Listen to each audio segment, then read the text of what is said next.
Halo Sahabat Mero, jumpa lagi dengan saya Chef Yusuf dari PT Mero Sekawan Jaya, Mero, Mercolet, dan Calf. Baiklah Sahabat Mero, di video kali ini agak sedikit berbeda. Ini video khusus ya. Biasanya kita membuat kue, namun di video kali ini saya akan menjawab pertanyaan-pertanyaan Sahabat Mero yang ada di kolom komentar di video-video kita yang sebelumnya. Oke, langsung aja. Kalau untuk roti manis, berapa lama resting dough-nya kalau untuk proofing manual agar maksimal pakai apa? Jadi ini kalau untuk proofingnya ya. Nah, kalau untuk proofing manual ya, balik lagi nih. Biasanya pakai proofing manual itu kalau menggunakan uap atau masak air sampai mendidih, terus ditutup di wadah atau di tempat yang tertutup, dikasih air uap, itu kurang lebih sekitar 1,5 jam. Namun kalau hanya ditutup dengan plastik, nah ini tergantung dari suhu ruangan. Suhu ruangan ini sangat berpengaruh kalau misalkan kita tutup pakai plastik ya. Kalau misalkan suhu ruangannya panas bisa akan lebih cepat. Atau kalau bikinnya siang nih, biasanya pengembangannya lebih cepat karena suhu ruangnya biasa lebih panas. Tapi kalau suhu ruangannya dingin ini lumayan bisa sampai 3-4 jam. Nah makanya kalau buat roti baiknya pagi saat pengembangannya di siang. Kalau kita tidak menggunakan proofing ya. Jadi baiknya buatnya siang dan suhunya harus hangat, dan lebih baik kita menggunakan hangatnya itu menggunakan uap supaya rotinya tetap lembab dan tidak kering.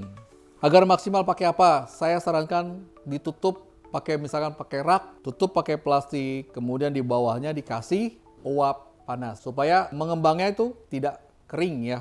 Apakah sama adonan roti dengan adonan donat? Adonan roti dengan adonan donat ini mirip ya, sama kalau menurut saya sih sama ya. Dan biasanya ada juga yang perbedaannya itu kalau di roti manis biasanya pakai tepung protein tinggi, tapi kalau untuk di donat tepungnya di mix ya antara protein sedang dengan protein tinggi, dan biasanya protein sedangnya lebih sedikit. Misalkan 30% protein sedang, 70% protein tinggi. Dan juga di donat biasanya ditambah dengan baking powder. Itu perbedaannya ya. Nah kalau untuk komposisi lainnya ini tidak terlalu banyak perbedaan ya. Tetap penggunaannya tetap sama, cara membuatnya tetap sama, cuma bedanya prosesnya digoreng dan roti untuk di oven. Tetap sama ya. Terus kalau misalkan saya pakai adonan roti saya goreng bisa nggak? Bisa. Yang ditakutkan kalau menggunakan adonan roti dengan full tepung protein tinggi, takut donatnya nggak kenyal, tidak putus pada saat digigit. Jika sudah menggunakan Breda Gel, apakah tetap menggunakan PCS? Breda Gel dengan PCS ini fungsinya sama sebagai pelembab di roti ya, jadi tetap sama. Penggunaannya pun juga tetap sama ya, cara membuatnya juga tetap sama ya. Perbedaannya adalah dari bahan baku utamanya. Jadi kalau yang PCS ini dia full oil base, makanya dia agak sedikit padat. Nah ini biasanya dulu kita pakai buat kebanyakan yang menggunakan adalah dari modern bakery. Apalagi ini cocok banget PCS kalau digunakan untuk jenis roti frozen atau donat frozen ya. Jadi kelembapannya tetap stabil. Nah kalau untuk bread gel ini biasanya untuk roti-roti yang ekonomis, tapi sekarang juga bisa untuk roti-roti yang modern ya. Nah si Breda Gel ini adalah semi water base ya, jadi masih ada kandungan airnya lebih tinggi dibanding dengan si PCS. Penggunaannya tetap sama, cara penggunaannya sama ya, takaran dosisnya juga sama. Chef, gimana caranya menyimpan Breda Gel? Menyimpan Breda Gel cukup di suhu ruang. Yang penting jangan terkena sinar matahari atau suhunya terlalu panas ya. Karena saya takutnya nanti dia akan mencair atau bahkan bisa lembek ya. Jadi simpan di suhu ruang, ditutup rapat. Jangan masukkan ke dalam kulkas atau ke chiller ya.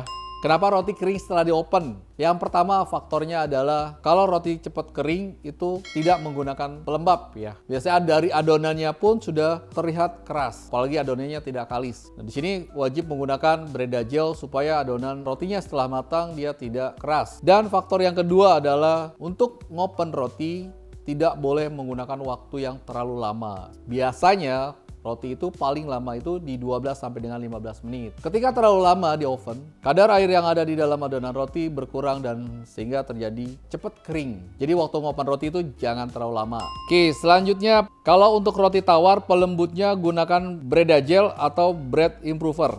Dua-duanya tetap dipakai ya.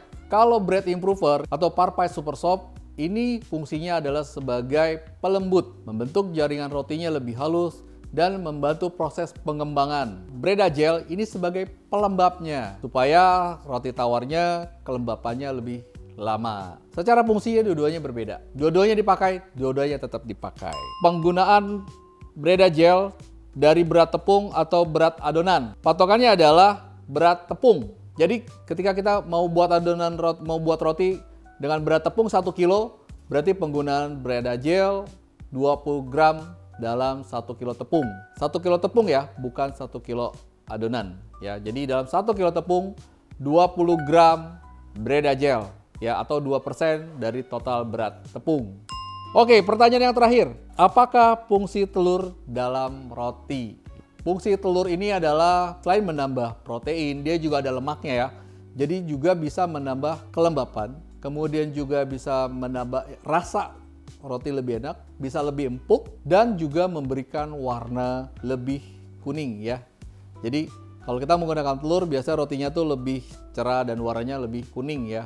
Baiklah sahabat Mero, demikian sudah video kali ini menjawab pertanyaan-pertanyaan dari sahabat Mero atau sesi Q&A. Buat sahabat Mero yang ingin bertanya, silakan tulis di kolom komentar. Dan buat sahabat Mero yang ingin mendapatkan produk-produk Mero, bisa langsung klik link di deskripsi video ini. Kita ada di Shopee dan ada juga di Tokopedia. Dan jangan lupa buat sahabat Mero juga like, comment, and subscribe YouTube Mero.Baking dan Instagram Mero Baking. Saya Chef Yusuf, undur diri. Wassalamualaikum warahmatullahi wabarakatuh. Mero selalu di hati.